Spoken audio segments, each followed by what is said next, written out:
Alright guys, welcome back to the channel. Tonight we are going to give you the quickest video ever on changing brake pads on a KX 100, KX 85, or KX 112. Flex's brake pads are completely gone. You can see got some nice new DP brake pads here. Ton of pad in those. Those ones are gone. I'm glad he made it through the race this weekend. So first thing we're going to do is I'm going to loosen the wheel up. I already did because I wasn't going to film it, but I'm like we should. So normally we would take this 19 and break that loose. Some of them even have a cotter pin in there. Kawasaki has that in their rims, so, or in their axles. So you might have had to remove a cotter pin. We didn't. We're gonna take this little plastic guard off here, and we do all of this before we actually remove the rear wheel. So I'm gonna show you why in a second here. So guard is coming off, and this is gonna expose the brake pins. You can see pin 1 and pin 2, and those pins are what's holding the brake pads in. So I always, before the rear wheel comes off any bike that I do, I always want to break these pins loose, because if you don't, you're trying to hold the caliper and then break it loose. But right now the wheel is actually holding this all still. So I just did this a minute ago because we're about to take it apart. So I kind of tighten them back up a little bit. Let's see here. So there's 1, there's 2, the 5mm Allen key. So I'm not going to take them all the way out because I know that they're good. So just going to go right about there with them. And because we did such a mud race over the weekend, there's going to be a ton of mud that falls out of the brakes. And that's why I have a pick tool. I anticipate quite a bit of cleaning here. Okay, so we got the axle nut off, and this one is kind of stuck. So we're gonna get the block out. Ooh, it's stuck in there. Oh, I had to take some weight off of it. So axle block is out. I'm gonna push the rear wheel, if it will. Look at all that mud in there. We cleaned the bikes as best we could, but everything is pretty muddy. And the rear wheel is coming out, taking the chain off the other side. And his brake pads were so bad, it's like just grabbed the wheel completely. What I'm gonna do next is grab a flathead screwdriver. Real quick, let me grab that. So I just grabbed a flathead screwdriver because you can see how far out his piston was pushed. This is the brake piston. So when you apply brake, it's all the fluid's pushing against that piston up in here. We need to get this spaced back out so that way the new brake pads will fit up in there. So I like to do this with the old pads, and you can see that piston pushing back up in there. And that's filling the reservoir up there with fluid again. So they probably look too low. If you were to look up here in the master cylinder, it's probably low. But, okay, so that's pretty much backed out all the way now. The piston looks like it's pretty far over. And we're just gonna take this Allen key, take this all the way out. Sometimes, depending on how bad these look, I'll run them on the wire wheel to clean these pins up. That one didn't want to come out very easy, so let's see if I can use this as a, I use it as a pick sometimes to slide it out. And these pins are stubborn, so kind of wiggling it back and forth. And so let's have a look. Well, we'll find that one in a second, and we'll have a look. And this one, kind of using the tool to, there goes one brake pad, it just fell out. And so, wow, Lexus pins are super worn. So in reality, we would probably want to change these. So if you guys are ordering new brake pads, you might want to consider these. So you can see right now there's a groove on here. You might be able to hear it. Ready? Yeah. I can see it. Can you see the groove? Massive grooves. And those grooves are where these brake pads have been riding. In here like this, it's shaking back and forth. And so that's gonna affect your braking, right? So like this could wedge on there sideways in those grooves. So gosh, I wish I had, well, it's easy to replace the pins because I will be able to put the pads in, take one out at a time, put new pins in. So we are gonna order new pins for Lex. Let me pull this out here. And for the other pin? Well, let's do this first. Okay. So I'm gonna pull this pad out, and look at all this mud. Like I knew it was gonna be muddy because it was an extreme mud race. And this one, let me see if I can slide this off of the block. So got it all cleaned out. See all that mud up in there? Got to get that all cleaned out of there. This is kind of above and beyond cleaning your, or changing your brake pads. Like, this is just like probably since last year's worth of gunk building up in here.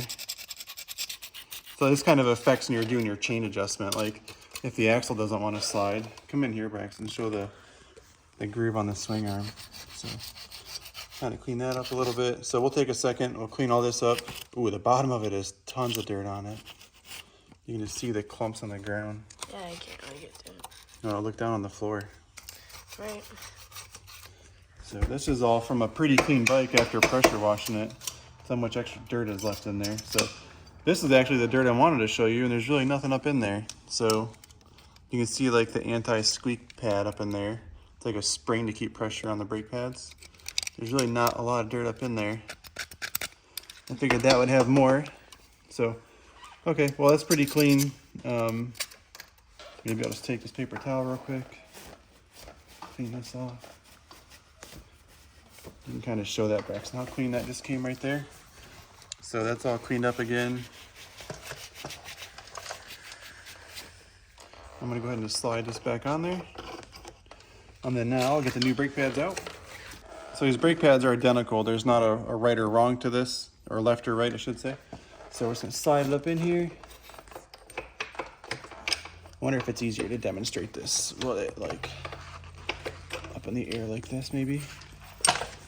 Might be able to show this easier. Like one pad sitting in there,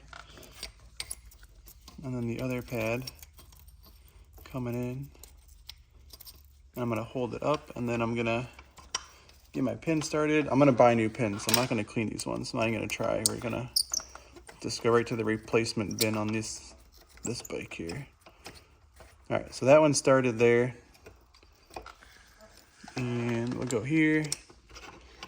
Kind of shake it around a little bit. Make sure your pads are up in there nice and square.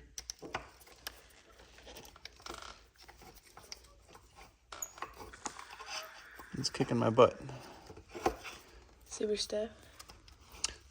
It's going in. It just the pins are just kind of not healthy. Hold. I'm not going to try to tighten them yet. We'll do it when the wheel's back on. So even there's not a lot of room in there for that rear wheel to fit in there. So we're going to spread these brake pads a little bit more.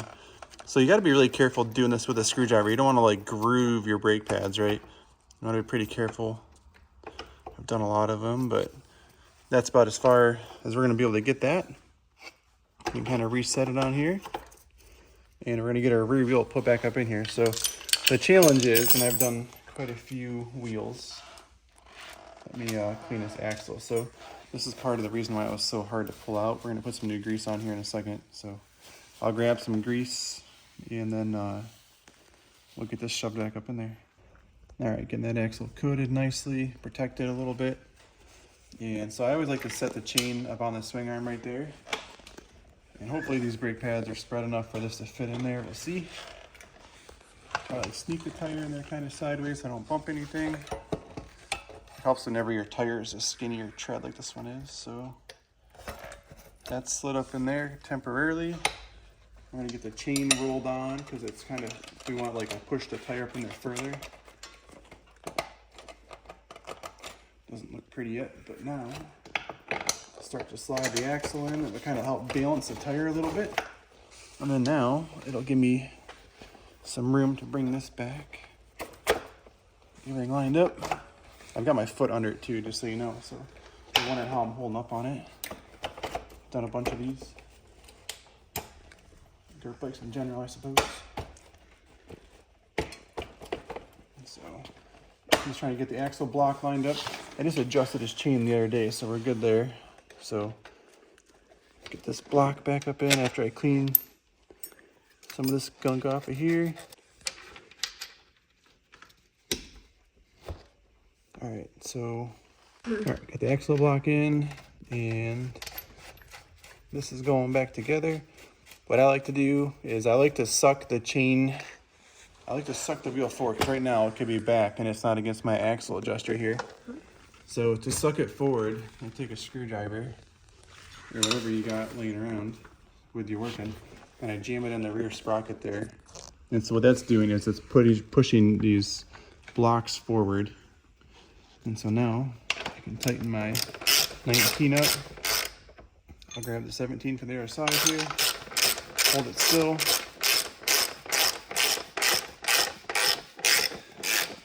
And if you like to do cotter pins, you could put a new cotter pin in here when I'm done. I've never done the cotter pin on these things, it's been fine. So no, tight, no cotter pin. But one of the most important things you have to do now before you do anything else is tighten the rear brake pads. Because right now, come up here, Braxton, you're gonna see, I'm gonna push all the way down. My stand's getting in the way. See how I went all the way down? We're actually pumping the brakes, so come back here. Give it like a long V. You can see my hand still. I'm gonna pump this a couple times and you can see how that's moving. So he's gotta wear them in a little bit, of course. So now we're gonna tighten our pins up here. So let's get this here. I didn't tighten them all the way, I just kind of put them in earlier. And again, we're putting new pins in this thing for sure. So there's that, and we will put our guard back on. And we are pretty much at a home run. All right, guys, thanks for watching. That was a rear brake pad install on a KX 100. Enjoy the ride.